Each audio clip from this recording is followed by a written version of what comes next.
Welcome to First Sip Friday. I'm here with John Tungate. Good morning, John. Good morning, Kevin. Thank you so much for having me on today. We like to get together every Friday and talk about what's going on, what people are talking about in the economy, financial markets, personal planning topics. And today I thought it would be fun to do a little bit more of a rapid fire, a higher pace Q&A session with John. So I'm going to go through 8 or 10 questions. John, just give me whatever comes off the top of your head. Have some fun with it, and we'll see what happens. That sounds good to me. A little around the horn hot shot action. I'm in for it. John, I know you're all about staying in shape and eating right. What is your go-to cheat meal? Go to cheat meal 100% Whataburger, sweet and spicy, Whata size, no mustard, extra ketchup with an unsweet tea. It is my favorite comfort food. It's so funny that you didn't even hesitate. We all know that's true. You got to get it sometimes. It's food for the soul, not the body, which is fine. Okay, first serious question. Why not just buy Apple? It's dominant. It's a huge company. They're sitting on $100 billion in cash. They're very profitable, generate a lot of cash flow. Why not just buy Apple? Great question. And I think Apple belongs in just about everybody's portfolio. Apple is no longer the value stock that it once was a few years back. It's a growth stock.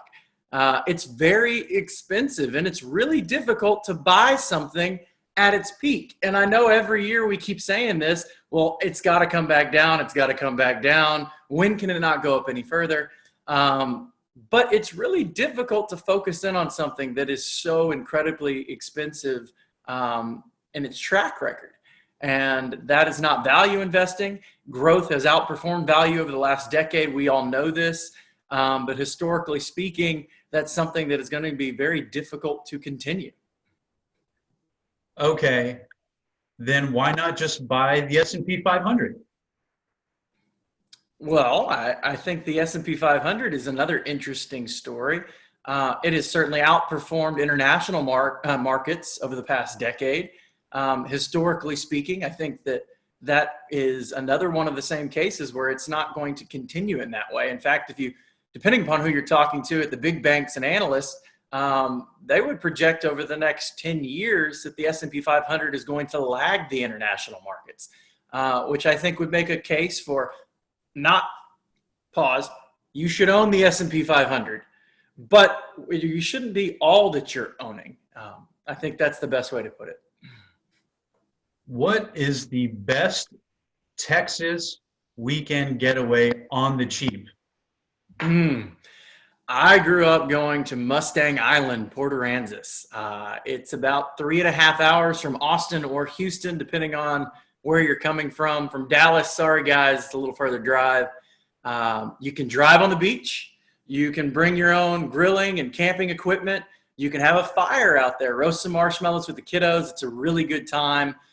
You can do it for the cheap. You can camp out there, which is wonderful, or you can find a really good Airbnb or resort. Absolutely the best time to go down and feel a little bit of freedom and just have a great weekend. I think everything that you just mentioned you like to do on Mustang Island is completely illegal in California. Well, I'm not going to get into the politics on what I believe about California or their rules and regulations, but I do really enjoy my time down on the beach, especially with my family, and I cherish those memories. Roth 401k or pre-tax traditional 401k? Combination. The largest thing I hear from my clients, my retired clients, is that they wish they had more money in a Roth. And as we know, a Roth 401k is relatively new, meaning in the past 10 years, it's become a thing, maybe 12 years. I can't remember exactly what year that was. But with a Roth, you don't have RMDs, required minimum distributions. So you have full control over when you touch those assets or if you ever touch those assets. That may be something that if you do planning work correctly, ends up going to your heirs and your estate.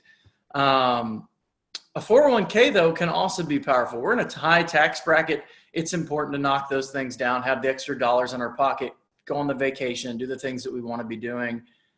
So I'm a big fan of a combination. I don't think you have to get it exactly right, but having exposure to both, I think, is a really good idea. You have $100,000 to invest.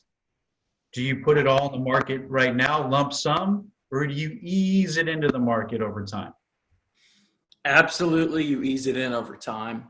The biggest mistake that I see people making is they have been trying to time the markets. COVID hit and they were looking for a time to get in. And they either emotionally started investing and trying to time the market and predict the future, which, as we know, does not work. And I think, as Warren Buffett says, if we're going to sin a little. So if market timing is going to sin, we can do some of it. But having a strategic plan to say, if I have $100,000 today, let's put $15,000 in day one, and every 2 weeks, 1 month, 2 months, quarter, however it is that you're comfortable putting in the market, we make sure that we have a process in place that automatically does that for us and removes that emotion of trying to time the market. Now, the biggest pushback I get on that is, well, what if the market dives another 15% and I really want to take advantage of that? I think that's an excellent opportunity to overlay quote unquote accelerators. So an example would be, we're going to put 15,000 in every month, but we have accelerators in place that if the market pulls back 10% from its peak, then we go 2 months all at once on that date. And if it drops another 10%, we do another 2 months. And I think the combination of a dollar cost averaging strategy, removing predictions and emotions, layered with accelerators that potentially take advantage of those temporary price movements, I think that's a wonderful way to get into the market. You had the right quote, but the wrong billionaire. The market timing is a sin, but if you're going to sin a little. That was billionaire Cliff Asness, not billionaire Warren Buffett, but I still like the quote. I stand corrected. I appreciate that. You've got a newly married couple. Should they rent in downtown or buy in the suburbs? You just had to trigger the newly married couple when you know my girlfriend is going to watch this and can't wait to see what my response is. One more time, rent downtown or buy in the suburbs? Depends. Look, renting financially is not a great decision, right? You're not building any equity. You're not saving any dollars.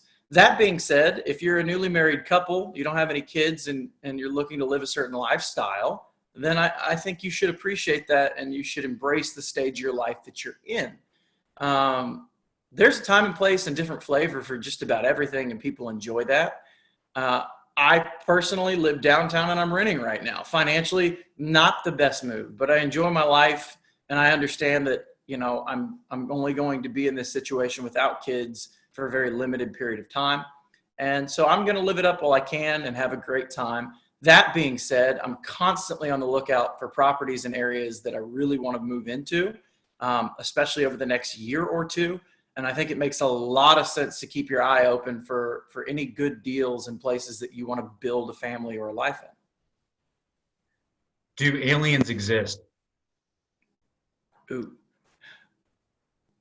I might lose credibility with this, but absolutely. I don't know what the statistics are, but come on. There's got to be some other form of life out there. So let's keep the mystery and assume that they do. John, thanks for playing along. First Sip Friday. Happy Friday. Thank you so much, Kevin. Have a great day.